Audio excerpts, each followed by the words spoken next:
ভাইয়া, বেশ জাঁকিয়ে শীতটা পড়েছে, হ্যাঁ কি বলো? তা দিনকাল সব কেমন চলছে? তা ভগবানের আশীর্বাদে ভালোই চলছে। তবে তোমায় অনেক অভিনন্দন ভাই। সামনের হপ্তাহে তো তোমার সেই মায়াং পাহাড়ের পোস্টিং। বেতন একেবারে 3 গুণ বেড়ে যাবে। শুধু বেতনটা দেখলেই হবে? বাড়ি থেকে দূরে, সেই ঘন পাহাড় বনে নির্জন এলাকায় ঘর পরিবার ছেড়ে রাতগুলো কিভাবে কাটবে সেটা বুঝতে পারছো কি? সে তো বটেই, তবে বেশ অ্যাডভেঞ্চারাস একটা জীবন হবে বলো। ভয় আর আনন্দ দুটোরই অনুভূতি একসাথে হচ্ছে, বুঝলে? বলছি, অফিসের তো ছুটি হয়ে গেল তাড়াতাড়ি। ভাবছি একবার তারানাথের বাড়ি থেকে ঘুরে আসলে কিরকম হয়। তাহলে ঠাকুরমশাইকে একবার জানানো হবে আমার ওই মায়াং পাহাড়ে যাওয়ার ব্যাপারটা।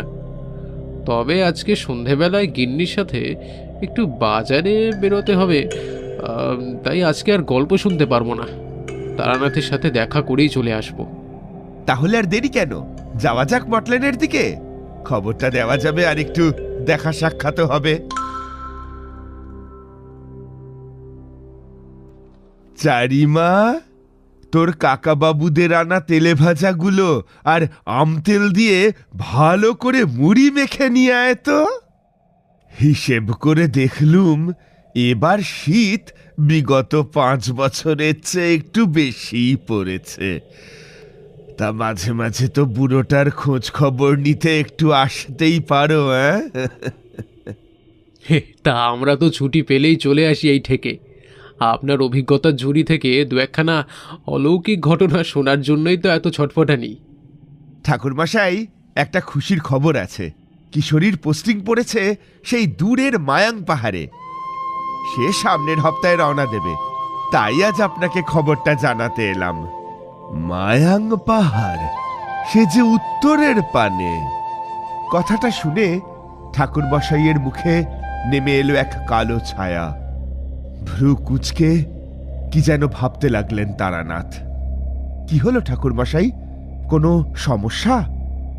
না, কিছু নয়।